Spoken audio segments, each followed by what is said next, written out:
আজকের ক্লাসে আমরা আলোচনা করব অপারেটর এর একটি অংশ অ্যাসাইনমেন্ট অপারেটর নিয়ে। গত ক্লাসে আমরা অ্যারিথমেটিক অপারেটর দেখেছি, আজকে আমরা অ্যাসাইনমেন্ট অপারেটরগুলো দেখব প্র্যাকটিক্যালি, এগুলো কিভাবে কাজ করে। অ্যারিথমেটিক আর অ্যাসাইনমেন্ট মোটামুটি কাছাকাছি কাজ করে, কিছুটা পার্থক্য আছে, আমি বুঝিয়ে বলছি। আমরা এপাশে ডার্ট প্যাড ওপেন করলাম।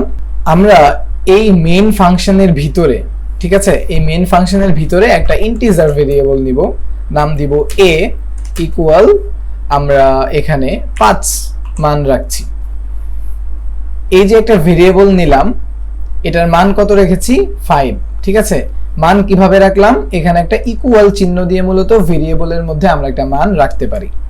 তো এইটা হচ্ছে অ্যাসাইনমেন্ট অপারেটরের প্রথম কাজ বা প্রথম চিহ্ন। তো এখন যদি আমি এটাকে প্রিন্ট করতে চাই, যেমন এখানে আমি a কে প্রিন্ট করব, রান দেই। আচ্ছা, আমরা রান করলাম, এখন কিন্তু এটার মান কত আসলো? 5। তো আমরা অ্যাসাইনমেন্ট অপারেটরের মাধ্যমে এই সংখ্যাগুলোকে আপডেট করতে পারি এবং বিভিন্ন অপারেশন চালাতে পারি। কিভাবে? এই যে ভেরিয়েবলটা আমি এখানে নিয়েছি, a নামে ভেরিয়েবল, এই a কে ধরবো, ধরে আমরা যদি ধরেন শুধু ইকুয়াল দিয়ে এই মানটাকে আপডেট করতে চাই, যেমন ইকুয়াল দিয়ে আমরা এটাকে 5 থেকে 10-এ আপডেট করলাম, এটা কিন্তু কোনো যোগ করি নাই, আমি এই ভেরিয়েবলটাকে আপডেট করে ফেলেছি। আমি যদি এবার রান করি, ভ্যালু আসবে 10, ঠিক আছে, আমি আপডেট করলাম। তো আপডেটের সময় আমরা চাইলে এই যে আমাদের অ্যাসাইনমেন্ট অপারেটরগুলো আছে, এগুলোর মাধ্যমে আমরা যোগ বিয়োগ ভাগ এগুলোও করতে পারি। কিভাবে?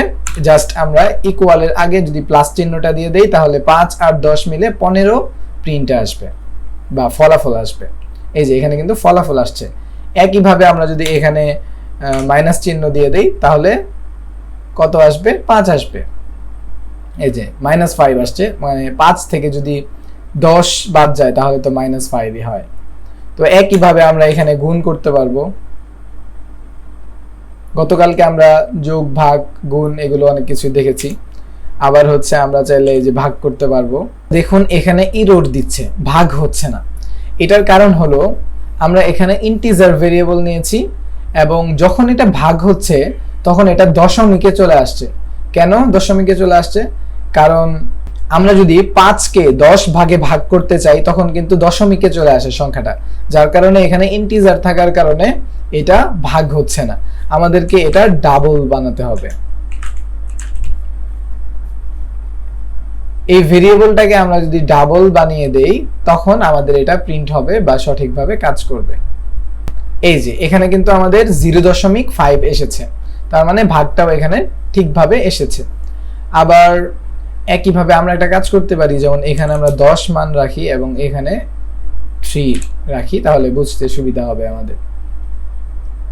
এবার আমরা ভাগ করি, এই যে আমাদের কিন্তু ভাগ ঠিকঠাকভাবে হয়েছে। একইভাবে আমরা ভাগ শেষ বের করতে পারবো পার্সেন্টের মাধ্যমে। তো এবার যদি আমরা এখানে প্রিন্ট করি, তাহলে আমাদের ভাগ শেষ 1 এসেছে। তো এগুলো সবগুলোই হচ্ছে আমাদের অ্যাসাইনমেন্ট অপারেটর। তো আজকে আপনারা সবাই এই অ্যাসাইনমেন্ট অপারেটরগুলো প্র্যাকটিস করবেন। আজকে এতটুকুই, দেখা হচ্ছে নতুন ক্লাসে। আসসালামু আলাইকুম।